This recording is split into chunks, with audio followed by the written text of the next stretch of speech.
Bien, continuamos con las entrevistas en este proceso para la selección de las personas que están interesadas en encabezar los trabajos de la Comisión Ejecutiva de Atención a Víctimas y le damos la bienvenida, toca el turno, a la licenciada Melba Adriana Olvera Rodríguez. Ella es originaria de la Ciudad de México, pero tiene un amplio trabajo en el estado de Baja California.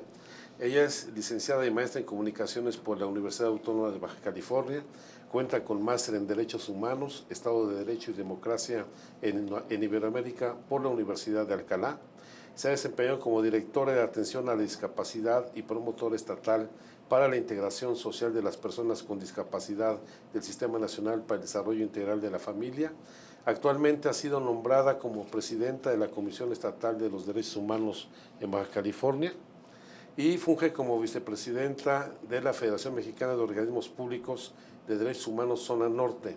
Se ha desempeñado como docente en temas relacionados con los derechos humanos y discapacidad y ha realizado labores de voluntariado en fundaciones médicas y sociales. Maestra, sea usted bienvenida. Muchas gracias. Antes una aclaración de Sí, que ya no estás en la Comisión de Derechos Humanos. mi cargo y mi gestión terminaron el 31 de mayo pasado. Agradecemos al equipo técnico porque ya había terminado su gestión, que ha sido reconocida. Esto también hay que señalarlo. La primera pregunta, al igual que a todas y todos los participantes, ¿cuál es su motivación para participar en este proceso?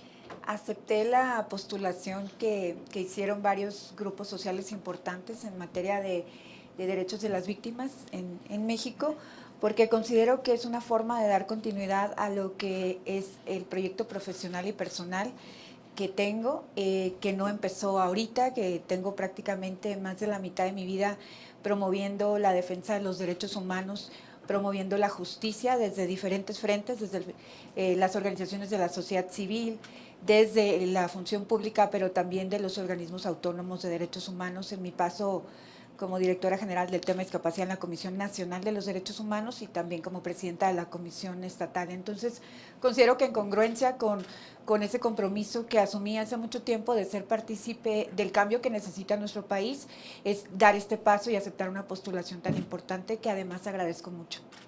Bien, una de las cosas que nos llama la atención es su propuesta de programa de trabajo, que no está en la mayor parte de los programas presentados, es incorporar un enfoque multicultural en los trabajos de la comisión. Viniendo de Tijuana, me imagino que tiene una visión de esa magnitud, pero ¿en qué consiste este planteamiento? Es un planteamiento muy amplio y tiene que ver con reconocer la riqueza cultural de nuestro país y la diferencia que tenemos de las culturas, pero ese enfoque multicultural es también intergeneracional, es también intercultural, es también diferenciado, es decir, entender que tenemos un país con diferentes poblaciones, diferentes comunidades y por lo tanto diferentes necesidades, y es también ir a la par de los compromisos que México ha asumido en la Agenda 2030, los 17 Objetivos del Desarrollo Sostenible, en donde uno de los compromisos es promover la paz, es tener instituciones sólidas, pero el lema de la agenda que México se compromete también a cumplir es no dejar a nadie atrás, es decir, adoptar un enfoque intercultural también, multicultural, diferenciado, interseccional, reconocer a quienes tenemos que decir que hemos dejado atrás, que son particularmente grupos en situación de vulnerabilidad. Vinculada con este tema, ¿qué haría usted para fortalecer la participación de las víctimas en el diseño de las políticas de la Comisión? Las víctimas han participado durante el proceso, incluso la elaboración de la ley, de las reformas. En muchos estados, muchas entidades federativas han participado. Puedo referir el caso baja californiano, donde han sido las víctimas las que han participado en prácticamente la redacción de cada artículo, tratando siempre de armonizarlo con las reformas que venían a nivel nacional. Pero además la SEAP tiene un órgano de participación permanente, que es la Asamblea Consultiva. Esa tiene que funcionar, seguir funcionando, para además seguir abriendo esos espacios de diálogo y de incidencia de las víctimas en la política pública nacional en materia de respeto a los derechos de las víctimas, como lo que ya se ha hecho, ¿no? Un poco estos foros de consulta por la paz que se hicieron en donde reconozco que la mayoría de las personas que participaron en esos foros son víctimas. Una pregunta que formulan los colectivos. ¿De qué manera se mejorará el apoyo de atención psicológica a las víctimas tomando en cuenta las prácticas de revictimización y criminalización en las que incurre el personal de salud, sobre todo a personas defensoras de derechos humanos y periodistas. Sí, en la pregunta se refiere a la atención psicológica. Creo y coincido en que hay que revisar los procesos de atención psicosocial que ha tenido la CEAV, aunque esto no es nada más, no es exclusivo de la CEAV. Creo que las intervenciones psicológicas no pueden ser el mismo modelo que ha tenido, perdón por la crítica, pero las fiscalías o las procuradurías de 10, 12 sesiones, intervenciones breves y ya. No, tiene que ser una atención psicológica orientada a atención en trauma, que es especializada, que es diferente, que es ubicada en la persona principalmente. Y evitar revictimizarlos también implica la atención de la psicológica de las personas que trabajan con víctimas y atender lo que se ha llamado también trauma vicario, que es atender precisamente la salud psicológica de las personas que dedican su trabajo a atender la salud psicológica de las víctimas. Alejandro Jiménez le pregunta, ¿cuál es su experiencia en la atención de grupos vulnerables? Toda la vida con grupos en situación de vulnerabilidad, desde más de la mitad de mi vida, tengo que decir, 25 años. Empecé en la lucha de los derechos de las niñas, niños, adolescentes, después me incorporé a movimientos por los derechos de las personas con discapacidad, posteriormente a los derechos de las mujeres y traté siempre de participar en diálogos en diferentes instancias, con el Senado, con la Cámara de Diputados, directamente con instituciones ejecutivas, legislativas, incluso judiciales, para incidir en una atención digna y en el respeto pleno a todos los derechos de los grupos que han sido pues muchas veces olvidados, o porque la verdad es que la mayoría de la política pública de nuestro país no ha sido construida tomando en cuenta a los grupos que más han estado en desventaja, ¿no? Hay una una pregunta de Duende Mágico. Él señala, ¿qué propuesta ha pensado cuando ya esté en el cargo? Yo entiendo que cuál es la prioridad, la propuesta que usted llevaría de llegar al frente de la comisión. Muchas propuestas he pensado. La verdad creo que lo primero es hacer un nuevo diagnóstico institucional. Existen algunos diagnósticos que se han hecho incluso con financiamiento internacional de la CEAV que han reflejado áreas de oportunidad, pero también fortalezas. Que tomar en cuenta ese diagnóstico y un diagnóstico muy puntual para poder hacer una transformación de una institución. Porque México necesita transformar las instituciones que no han funcionado para lo que fueron creadas. El diagnóstico es el paso inicial, sí se cuenta con una base, no vamos de cero, capacitación técnica, especialización no solo de la asesoría jurídica, también del personal de primer contacto, un rediseño, también algo que propongo y que esto va para las entidades federativas, es descentralizar algunos trámites y algunos presupuestos, ¿no? Y pongo un ejemplo muy concreto. Cuando llega una persona víctima a una comunidad de Oaxaca y es necesario hacer un pago de gastos funerarios y hay que esperar a hacer el trámite en la Ciudad de México para que entonces se procese y haya una respuesta. Aquí hay un tiempo distinto de espera que si la persona estuviera en la Ciudad de México, ¿no? Entonces, creo que para ser eficientes los procesos hay que empezar a descentralizar algunos trámites y algunos presupuestos también. Dentro de otras de las cosas súper importantes que creo es en diálogo permanente con las víctimas hacer los protocolos y procesos de atención. No existe, la CEAV no tiene manuales de procedimientos, no existe un flujograma de atención. Hay una ley hermosa, muy amplia, que abarca mucho, que reconoce derechos, pero la propia institución no tiene manuales. Además de la rotación de personal, hay que disminuir la rotación de personal para incidir en la calidad de la atención de las víctimas. Otra pregunta de Argentina Casanova. ¿Cómo garantizaría que las reparaciones sean acordes a los contextos de las víctimas y del país? El análisis psicosocial, las reparaciones no pueden ser aisladas, no pueden ser pensando únicamente en una parte de la vivencia o la experiencia o el hecho victimizante. La reparación integral y el plan de reparación integral tienen que tomar en cuenta el contexto. Creo que es una parte fundamental, tengo que decirlo, la asesoría jurídica es un área fuerte de la CEAV, muy importante, medular, pero la atención psicosocial también lo es, aunque poco se visibilice. las dos cosas tienen que ir juntas, tienen que estar fortalecidas y ayudar a las víctimas a hacer un plan de vida, un proyecto de vida que no solo las lleve a estar en el mismo sitio en el que estaban antes de ser víctimas, sino que mejore su calidad de vida. Y creo que si las personas que trabajan en la SEAP tienen la conciencia de que ese es el objetivo, que esas personas y que todas las personas merecemos ser felices y merecemos estar en paz y merecemos cumplir con nuestras metas, entonces vamos a hacer un buen trabajo, quien sea que esté en una comisión ejecutiva de atención a víctimas.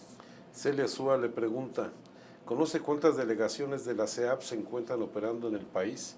¿Y qué opinión le merece su funcionamiento y eficacia en la atención a las víctimas? Antes había 33, no hay ahora son alrededor de 18, entiendo. Hay unas regionales, hay unas que sí están en el estado.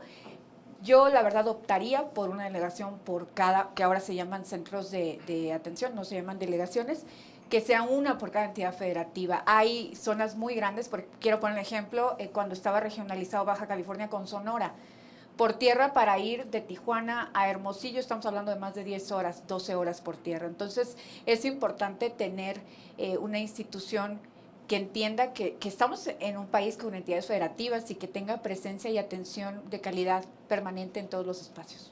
Dentro de los casos hipotéticos que nos han planteado los colectivos, le preguntan, ¿qué medidas diferenciadas tomaría frente a las madres de víctimas de desaparición? Para empezar, es importante entender que la perspectiva de género debe ser un eje transversal, no solo al interior, en el tema de la paridad, en el espacio, en la propia comisión, sino también en todas las acciones de relación con la sociedad en general. La perspectiva de género, entender primero que las mujeres, no por nacer mujeres, sino por el contexto social y cultural en el que vivimos, estamos en desventaja. Y desde ahí tomar decisiones enfocadas a entender la realidad de las mujeres, dependiendo del contexto en donde estamos hablando, ¿no? Porque no es lo mismo ser una mujer de Nuevo León que ser una mujer que vive en Tamaulipas o ser una mujer que vive en el estado de Guerrero o de Michoacán. Es importante tomar, obviamente, la condición de género y también observar si es una persona con discapacidad, si es una persona mayor, si es una persona de una comunidad indígena, si pertenece a la población LGBTI, si es desplazada interna por violencia, si es una persona que viene de un movimiento migratorio, de quién se está tratando, porque hay que observar e integrar en el enfoque diferenciado todos los ejes que yo considero que son ejes de vulnerabilidad que hacen que esta persona ya venga en una condición mucho mayor desventaja que otra persona, ¿no? Y en el caso de las madres que buscan a las personas desaparecidas, tienen una condición muy distinta a cualquier otra persona, a cualquier otra víctima, y empezando por este hecho. Jeremy Renaud pregunta, la mayoría de las víctimas desconocen sus derechos y que existe la SEAP. ¿Cómo se acercaría a las víctimas, particularmente con las víctimas que ven en zonas marginadas? Exactamente, ese es el tema. La mayoría de las víctimas, sobre todo las víctimas que están en grupos en situación de vulnerabilidad, son las que menos saben que existe una comisión ejecutiva y que existe una ley general de víctimas, que existe un sistema y desconocen lo básico, que cualquier servidor público tiene la obligación de respetar, de proteger, de promover y de garantizar los derechos humanos de cualquier persona. Mi propuesta sería una campaña amplia, transversal, permanente, de educación en derechos humanos, en derechos de las víctimas, que haga visibles a las víctimas que tiene nuestro país, pero sobre todo los procesos y mecanismos que tienen para acercarse a la justicia. Gloria Capistrán pregunta, ¿qué política victimológica considera más urgente?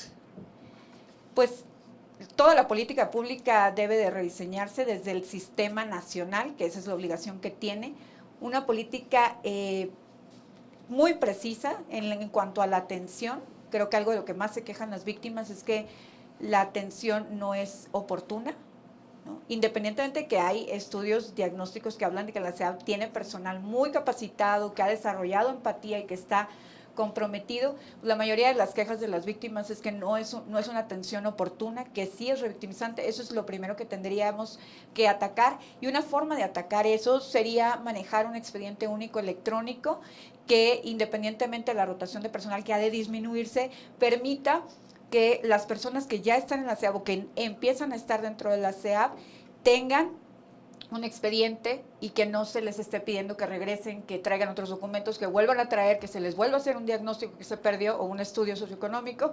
Además de que creo que hay que mejorar los tiempos del RENAVI. 3 meses en promedio lo que está tardando es muchísimo tiempo para una víctima. Hay muchas formas, se puede usar la tecnología y para mejorar el RENAVI creo que es importante hacer algunas adecuaciones que puedan incluirse en un reglamento nuevo que necesita la ley, que tienen que ver con los criterios, lineamientos y parámetros para los planes de reparación, ¿no? Y que otros de las mejoras que podrían hacerse en cuanto a política victimológica, el tiempo de espera revictimiza, entonces hay que ir a acotar esto.